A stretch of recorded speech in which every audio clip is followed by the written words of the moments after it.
Grandma again. Are you ready for another story? It's The Adventures of the Wishing Chair by Enid Blyton. Do you remember what happened last time? The chair went invisible, remember? And then they had to go to the witch's place and get the special paint that made visible invisible and invisible visible again. I wonder what adventure they're going to have now. Put on your glasses, Grandma. We're up to chapter 16. It's called The Silly Boy. I wonder, is Peter the silly boy? Let's find out. Ooh. The children were cross because Mother had said that the painters were to paint the walls of the playroom and mend a window. This meant that they couldn't play there for some time. Their playroom was built right at the bottom of the garden. It was quite safe for their friend Chinky the pixie to live there, for no one ever went to the garden playroom. Their playroom was built right at the bottom of the garden, and it was quite safe for their friend Chinky the pixie to live there, for no one ever went to the garden playroom except the children. But now their painters would be there for a week. How tiresome. It's a good thing it's summertime, Chinky, so that you can live in the garden for a bit, said Mollie. Don't worry about me, said Chinky. I've got a nice, cosy place in the hollow of an oak tree. It's the chair I'm thinking about. Where shall we keep that? We can't have it flying about while the painters are there. We'd better put it in the box room upstairs, said Peter.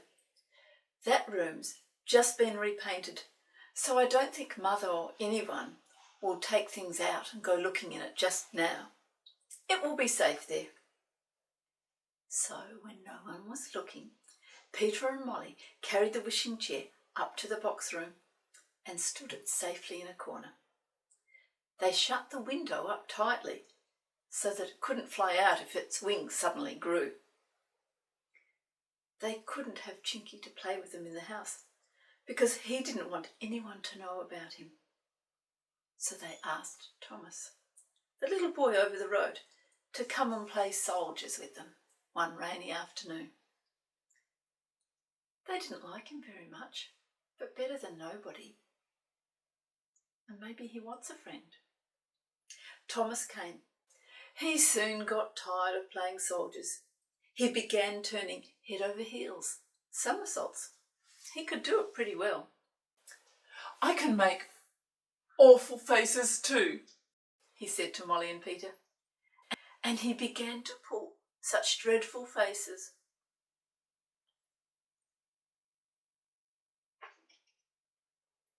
The two children gazed at him in surprise and horror. Our mother says that if you pull faces and the wind happens to change, you may get stuck like that, said Mollie. Do stop it, Thomas. But Thomas wouldn't. He wrinkled up his nose and his forehead and blew out his cheeks.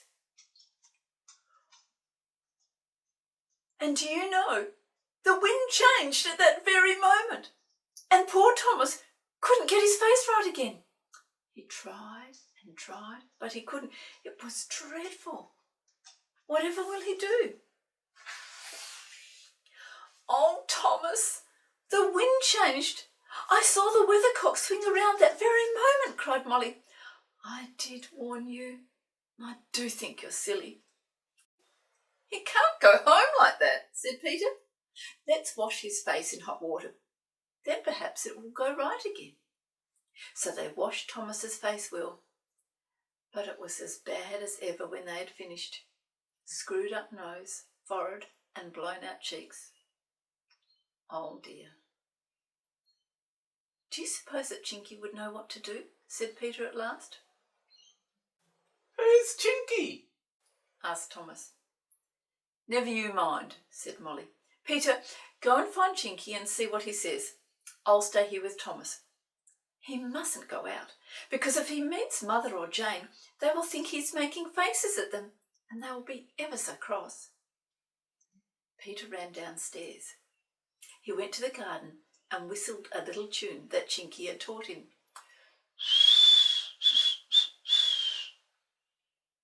He had to whistle whenever he wanted the pixie. Chinky whistled back.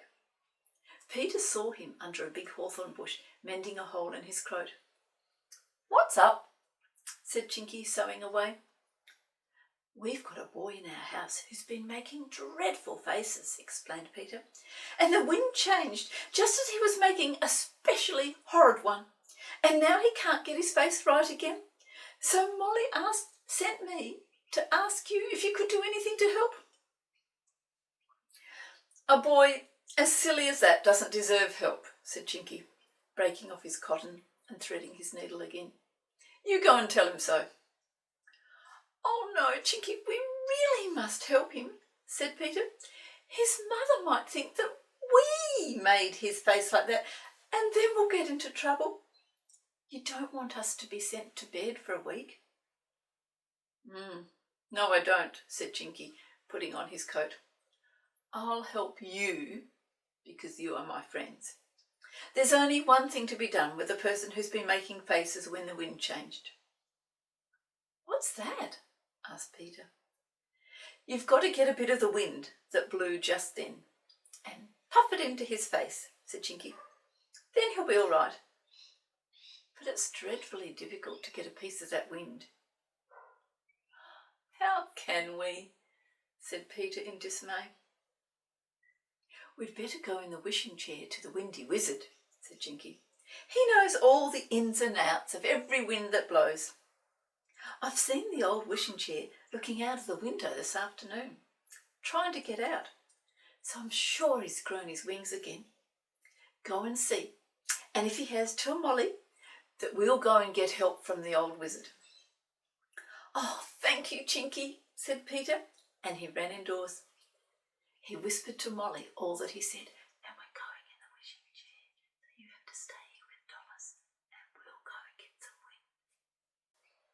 "I think the chair must have grown its wings," said Mollie, "because there have been such queer sounds going on in the box room all afternoon, you know, knockings and bumpings. I think it's the chair trying to get out." "I'll go and see," said Peter.